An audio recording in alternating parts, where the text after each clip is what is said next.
Welcome to Wire Guild. This tutorial I've called the Chaos Moon, mainly because Loopy Luna didn't sound right good.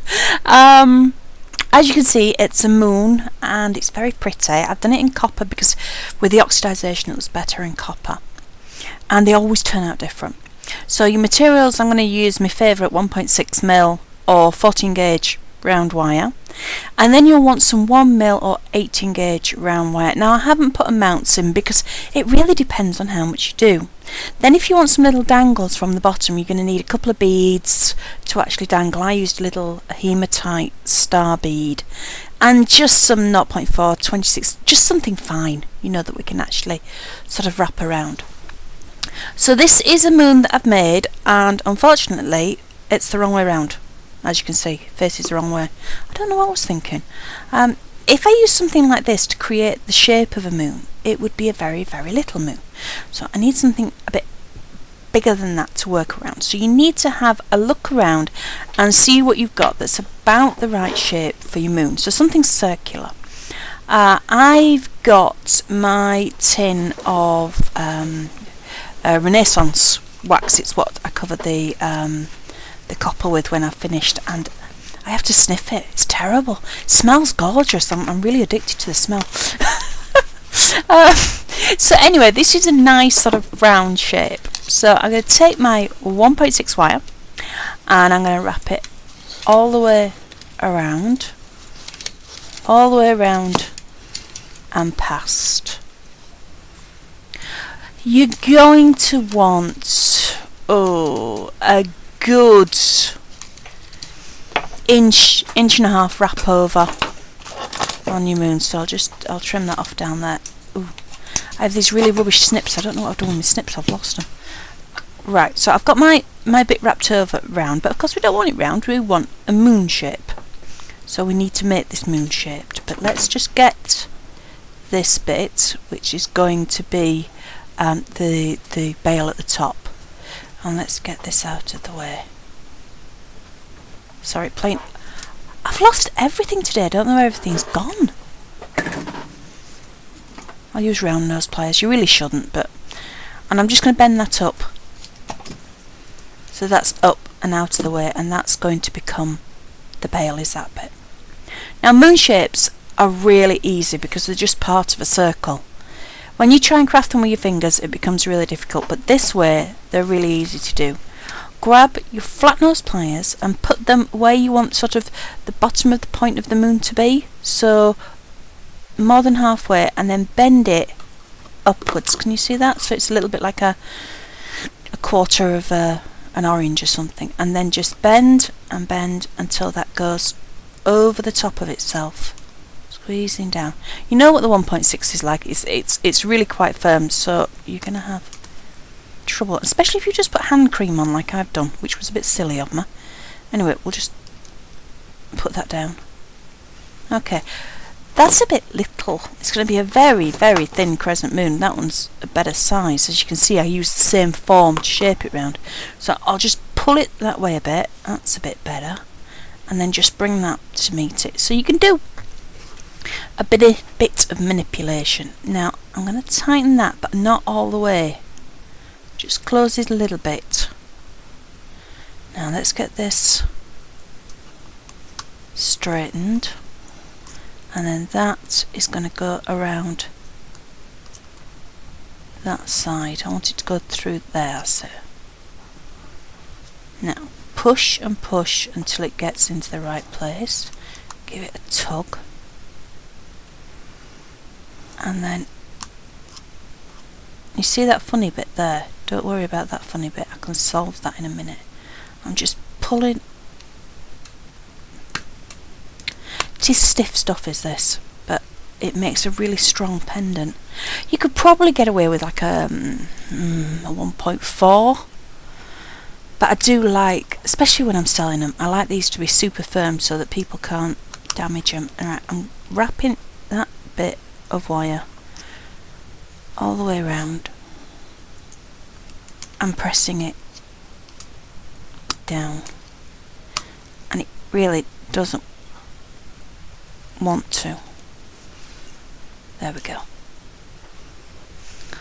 Okay, so that little funny bit there, alright, let's get rid of that. So I need a nice shape, and I've got an off shape. So I'll put the curl in the top so I know what I'm doing. So starting right at the end, take it down and wind it all the way around. If it goes past, that's fine, just keep it going until you're where it wants to be. Now then, using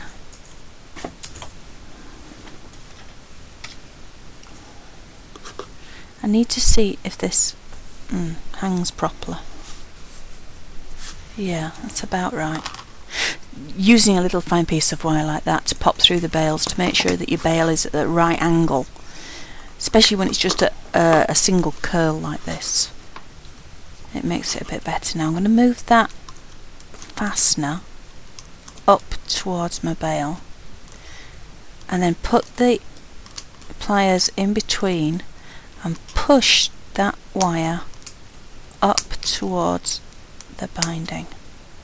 And as you can see, we're losing that funny little stepped area and getting something that looks more like a moon. So just tweak. There we go, that's not so bad. And I've got a little gap just there in the end. So I'm just going to close it up slightly. I don't want it to touch because later on I want to hang some little dangles from it. If you don't want dangles, if you just want to leave it without, you could close that right the way up and make the two bits of wire touch. So this is my 1mm wire, and I'm taking off approximately 18 inches to 2 foot, so that would be what, 45 to 60 centimetres of wire, and I'm going to take 2 pieces. I like to do this all in one go. That way then you don't have too many ends that you've got to fasten off. The less ends you've got, the less chance you've got of getting any little sharp bits. But you can do your design on however much wire you've got. If you only have a little bit, you won't have a heavy design. If you have a lot, you could get loads and loads and loads of intricate twists and turns on it. So 2 wires together, pop them through, even the ends up, and at about the halfway point of my wire I'm going to wrap around near the top of the moon. Sorry, I'm going out of shot, don't mean to. And then I'm going to smooth that onto the framework with my pliers. Now this is why it is quite important to use a heavier gauge wire for your frame, because you can be quite, tough with it. So let's start making curls. So finger over the top of the wire, twist it all the way around, thumb back over it, make sure it doesn't lift, and then pass that back through the framework. If it's easier, take 1 wire at a time. I've got those twisted, so I'm just going to rearrange them. I don't want them twisted.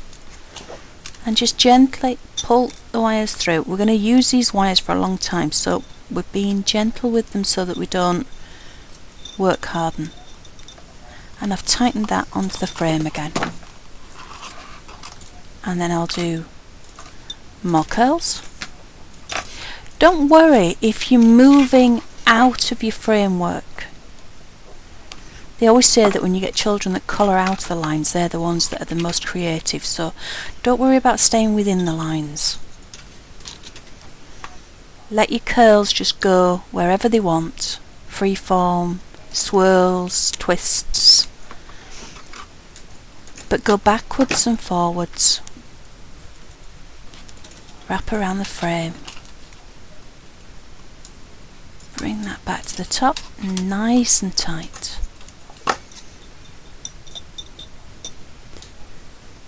Let's do some more curls. Whoops, sorry. I'm getting the ends of the wire caught up in the tripod of the camera. Just feed that through one at a time.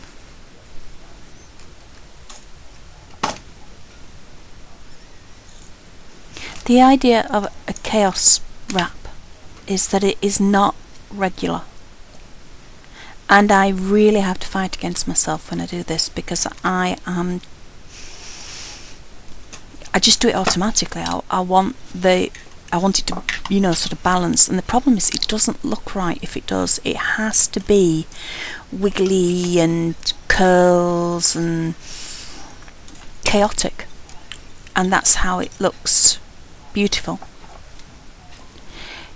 With my first half of the wire, I'm not too worried. Did you notice on that time I put curls and I went across to the other side, but I'm actually anchoring this back on the side that I started. Normally I wouldn't be too happy about leaving it like that, because you'd have a loose curl which may lift up, but as I have still got half of my wire left to go that I haven't used yet, I can make sure that I come back over the top of that to hold it in place. Just tighten those little ends up. Come here. They are getting a little bit firm, which is why I start in the middle of the wire rather than at one end, because this firmness now will be on all of the other half of the wire. So I'll trim those off nice and short and then smooth them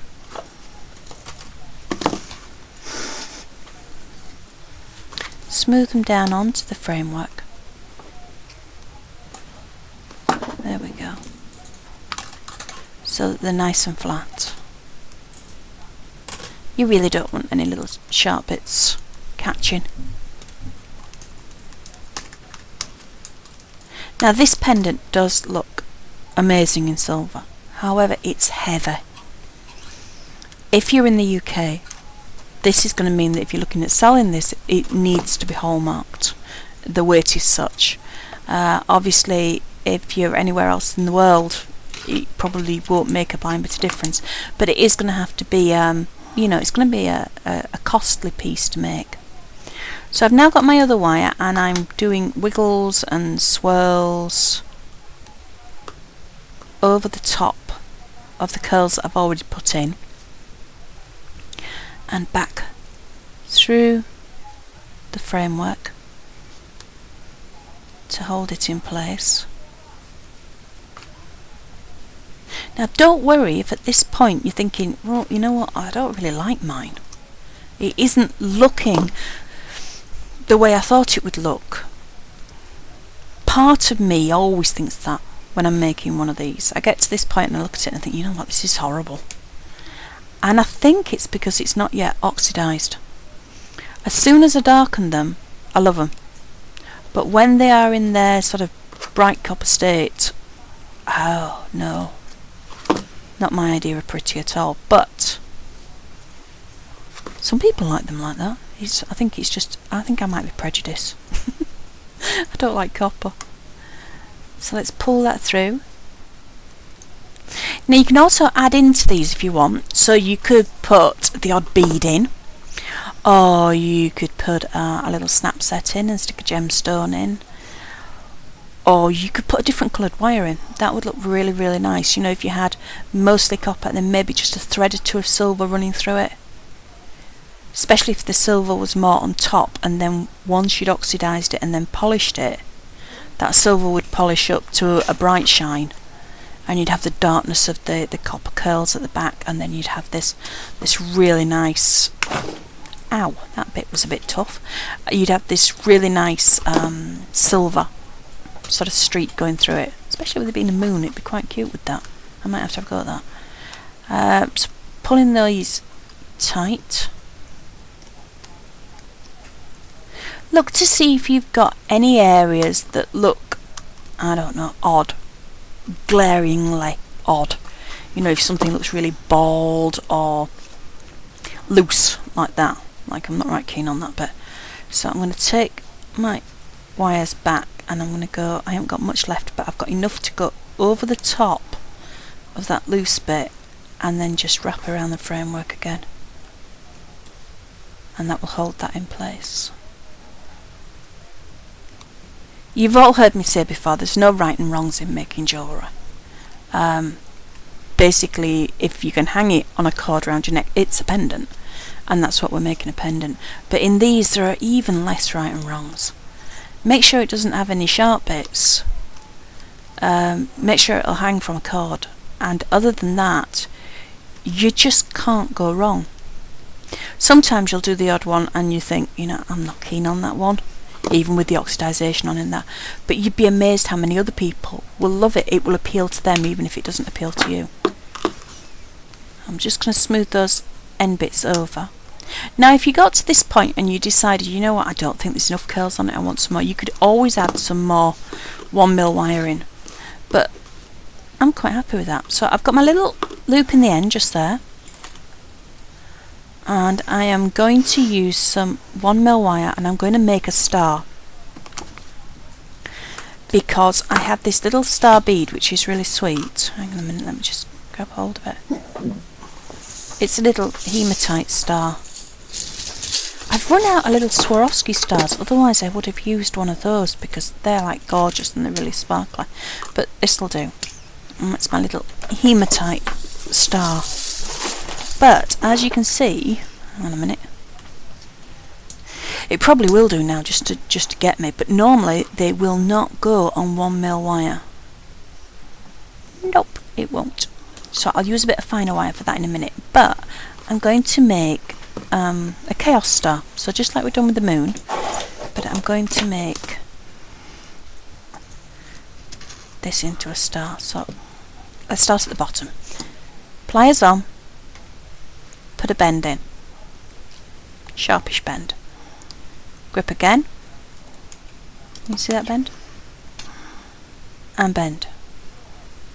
This is like drawing a 5-pointed star. You know, when you were kids we used to draw little stars all over, so you're just using your pliers just the same way that you would have used your pencil. I'm just trying to make sure that my points are all going to be the right sort of size. So you can see we're nearly there, so I just need to bring that one now back up. And the great thing about stars is it doesn't really matter as long as it's got its points on it. There we are, one little star.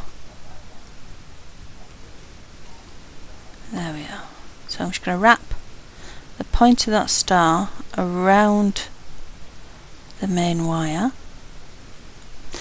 Don't worry about you know, it's sort of being loose or anything like that. We're going to solve that in a second. I'm just wrapping that end around. Yeah, I think I've got too much there. Let's just trim that bit off and press that down. Okay, I seem to have lost the top point of my star a little bit, so I'll just give it a tug and put my pliers in and open that point up. There we go. Now obviously it's a much smaller size, so to create the chaos curls that go over the top we can't use 1mm like we used before. So this is 0.4 round wire, or 26 gauge I think it is, and I'm just going to put this through the middle, just one piece, double it in two, and I'm just going to twist it so it holds on, and then start. And I'm doing the same curls that I did on the moon, but in a much finer way on our little star. Now if you really want to go for it, you can also make these as earrings. They look very cute, and then you can be matching all round moons and stars. My youngest son once asked if my eldest was my son, was he my moon? So I've always loved moons and suns and stars because it reminds me of my kids. Oh. So the finer wire, wrapping it around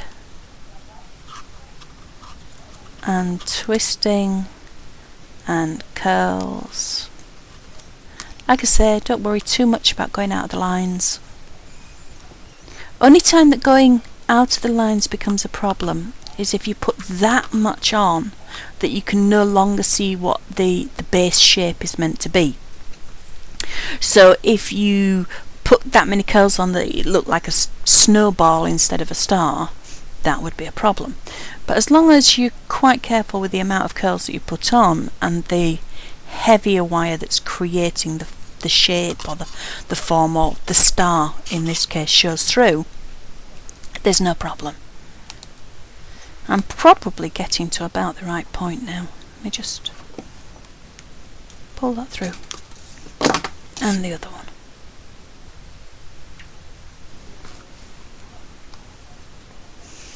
There we go, let's have a look. Yeah. Press it all to make sure it's down. And then I'm just going to trim those off. I probably had too much to start off with, but it'll come in handy for something else.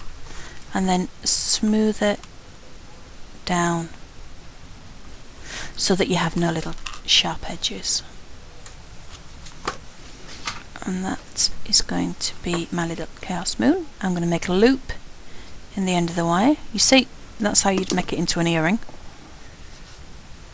Very cute.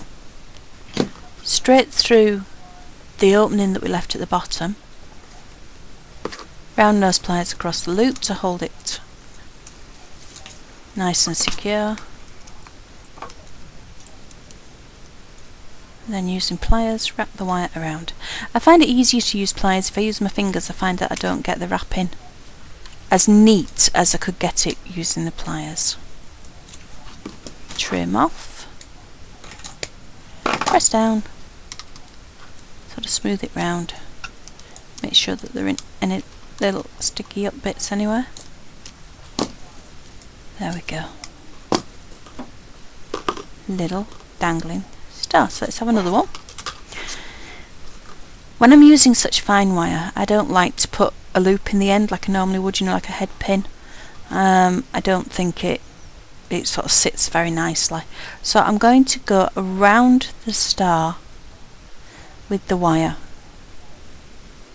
I could have come across the face or up over it, but this will just give it like a little circle. I'm just going to wrap around that wire.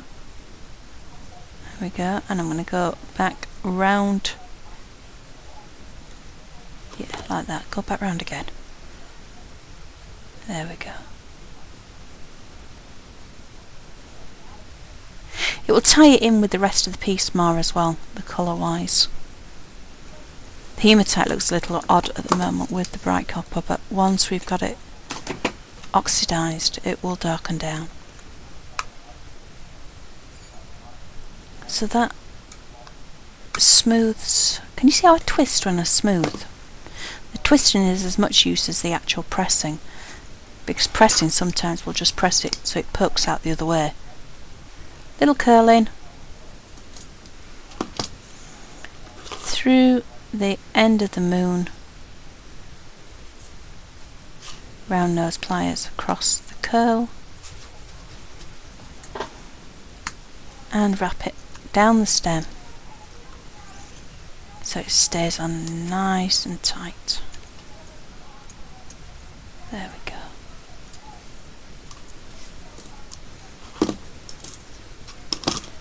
Trim the excess off with your pliers and press and smooth down. And there you have a moon with a couple of dangles, little beads. You could have beads into it as well if you wanted. I think that's kind of cool. So I'm going to take that away and I'm going to paint it with platinum, and then I'm going to give it a rub with some wire wool, and then a polish with a nice polishing cloth. And if you bear with me just one moment, I'll give that a rub and we'll bring it back. Right, all done. That was quick, wasn't it? Haha. Oxidized polished. Looks lovely. Wonderful on a ribbon. Great on a leather thong. And there's my wrong way around one. Now you can see the one on the right has already started to oxidize because it hasn't been cleaned up with the wax, so that one will need to be waxed. But I do like the dangles. I think they're very, very cute. So, I hope you like making a chaos moon or the Loopy Luna, and I can't wait to see what you make. Thank you for watching. Happy wrapping.